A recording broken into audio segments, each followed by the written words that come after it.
This is Mario. He spends a lot of time promoting conservatives, and in particular, Pierre Poilievre, which means that he also spends a lot of time attacking the federal government.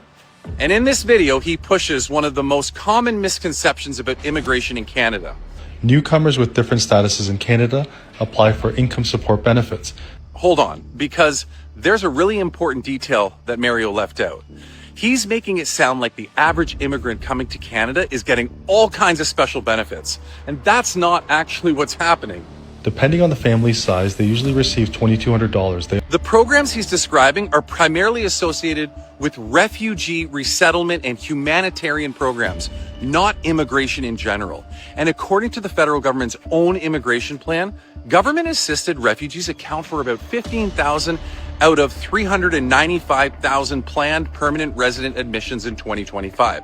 That's less than 4%. Less than 4%. Think about what that means.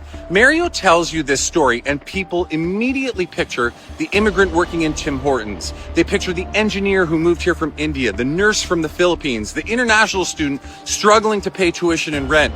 This is also known as a gimmigrant. It's a person who has come to a different country in order to live there permanently and live there for free. This is where the sleight of hand happens. He takes a program designed for some of the most vulnerable refugees in the world and then encourages viewers to apply it to all immigrants in general.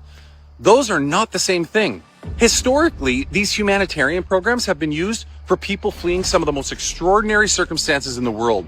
Syrian refugees fleeing civil war, Afghans fleeing the Taliban, Ukrainians fleeing the Russian invasion, or more recently, the conflict in Gaza. These aren't people filling out an economic immigration application just because they want a better job. These are humanitarian cases. And again, we're talking about roughly 15,000 refugees per year, less than 4% of all immigrants that came to Canada in 2025. So let's call this what it is. This isn't about exposing a secret program. It's about taking a tiny humanitarian category that represents less than 4% of planned permanent resident admissions and creating the impression that it applies to immigrants generally. Good. Bad. Do you see where I'm going with this? Yeah, I do. And that's exactly the problem.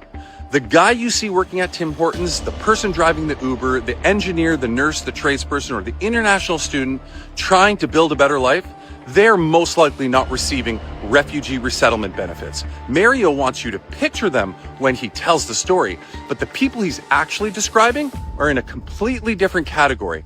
And that's the distinction that changes everything. That's the part he doesn't want you thinking about.